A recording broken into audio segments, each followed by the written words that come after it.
নমস্কার বন্ধুরা, আজ আমি শোল মাছ রান্না করব। শোল মাছগুলো কেটে নেব। আজ রান্না করব শোল মাছ দিয়ে মূলার তরকারি।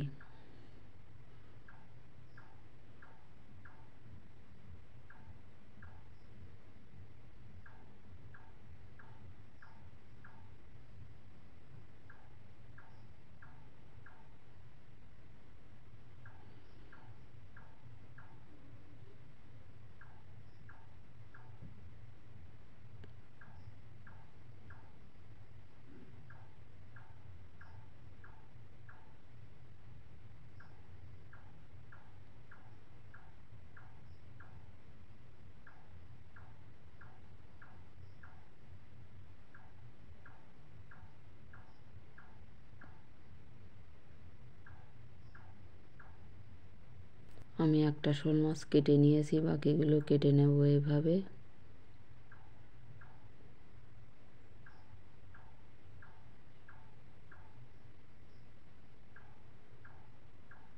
আমি সবগুলো কেটে নিয়েছি, এবার পরিষ্কার করে ধুয়ে নেব। আমি মূলাটা কেটে নেব। মূলাগুলো আঁচড়ে নেব।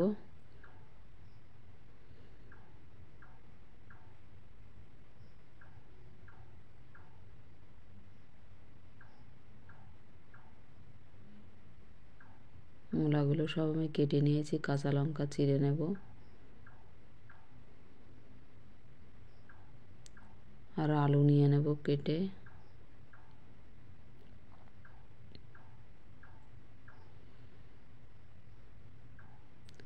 আমি আলুগুলো এভাবে ছাড়িয়ে কেটে নেব। কেটে নিয়েছি, কেটে পরিষ্কার করে ধুয়ে নিয়েছি। মাছটা ভেজে নেব। লবণ হলুদ মাছে মেখে নেব ভালো করে।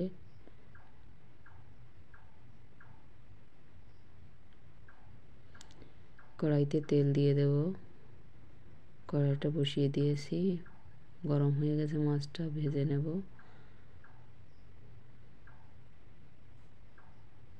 মাছগুলো আমি উল্টে পাল্টে ভেজে নেব।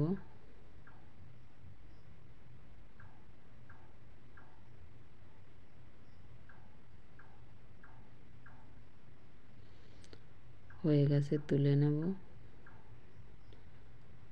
বাকি মাছগুলো সব এভাবে ভেজে নেব।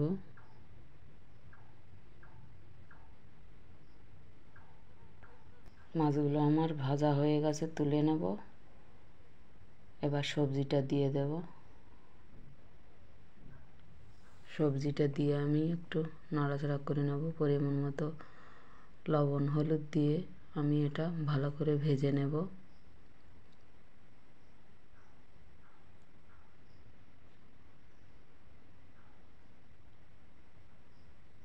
ভালো করে ভেজে নিয়েছি।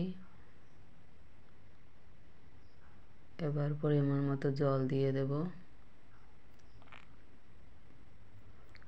জল দিয়ে দিয়েছি, এবার ঢাকা দিয়ে এটা জাল করে নেব। ঢাকনাটা তুলে আমি একটু নাড়িয়ে দেব। আমি আর একটু জাল করে নেব ঢাকা দিয়ে। ঢাকনাটা তুলে আমার একটু নাড়িয়ে দেব। ঝোলটা কম হয়ে গেছে, মাছটা দিয়ে দেব। আমি নাড়িয়ে এটা মিশিয়ে দেব।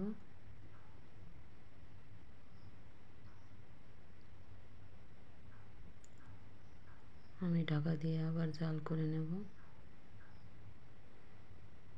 আমি ঢাকনাটা তুলে একটু নাড়িয়ে দেবো। ঝোলটা কম হয়ে গেছে।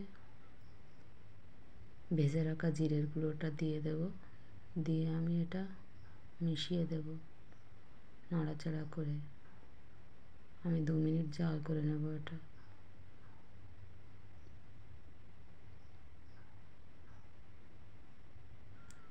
দু মিনিট জাল করে নিয়েছি। নাড়াচাড়া করে নেব একটু। হয়ে গেছে, এবার নামিয়ে নেব।